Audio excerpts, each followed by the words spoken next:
मैनपुरी का चुनाव इस बार रिकॉर्ड मतों से समाजवादी पार्टी जीतने जा रही है। पहले भी चुनाव जब बाई इलेक्शन हुआ तो यहाँ की जनता ने एक एक वोट नेताजी को याद कर करके समाजवादी पार्टी के पक्ष में डाला और उसका परिणाम हुआ कि मैनपुरी की बहुत बड़ी जीत हुई है। इस बार भी जनता रिकॉर्ड मतों से समाजवादी पार्टी को जिताने जा रही है।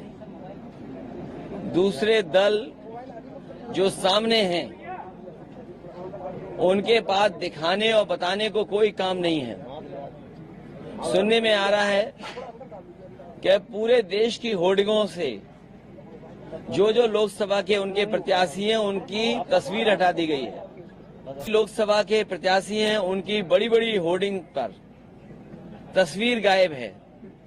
जनता जब 10 साल का दिल्ली का आकलन करेगी और 7 साल उत्तर प्रदेश सरकार का आकलन करेगी तो वो सब चेहरे गायब हो जाएंगे।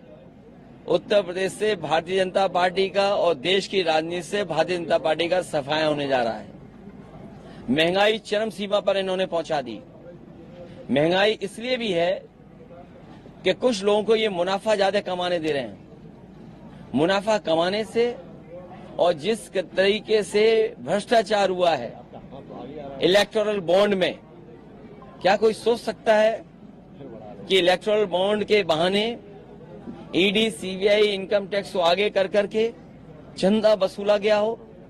1000 करोड़, 600 करोड़, 400 करोड़। ये बीजेपी के लोग बहुत प्रचार कर रहे थे वैक्सीन का। सुनने में आ रहा है वैक्सीन वाले से भी इन्होंने चंदा वसूल लिया। सोचिए आप, तो जहां इलेक्टोरल बॉन्ड से चंदा वसूला है उसकी वजह से भ्रष्टाचार और महंगाई बढ़ी है। मुनाफा जो कमाने को मौका दे रहे हैं उससे महंगाई बढ़ी है। और इधर खबरें आ रही हैं और जो सरकारी आंकड़े बता रहे हैं और जो जगह जगह सर्वे हुए हैं, महत्वपूर्ण संस्थाओं ने जो सर्वे किए हैं, बेरोजगारी चरम सीमा पे पहुंच गई। 80 और 90% पढ़ने लिखने वाला नौजवान बेरोजगार है। मुझे याद है कन्नौज का ब्रजेश पाल जिसने आत्महत्या कर ली और आत्महत्या करने से पहले उसने कहा कि मैंने इतनी पढ़ाई की, मेहनत की और डिग्री हासिल की। उसने अपनी डिग्रियां चला दी और कहा कि जिस डिग्री से मुझे नौकरी नहीं मिल सकती उस डिग्री का क्या फायदा, उसने आत्महत्या कर ली। जो लोग विश्व गुरु बनाना चाहते हैं उनकी सरकारों में किसानों ने 1 लाख आत्महत्या की है। दिल्ली की सरकार जब से आई है 2014 से और अभी तक का अगर आप आंकड़ा देखेंगे एनसीआरबी का, 1 लाख किसानों ने आत्महत्या की। ये वही लोग हैं जो किसानों के लिए काले कानून ला रहे थे। अंतोगत्वा इन्हें कानून वापस लेने पड़े। हजारों किसान उसमें शहीद हो गए। किसान ये बात नहीं भूला है और किसान ये बात भी नहीं भूला है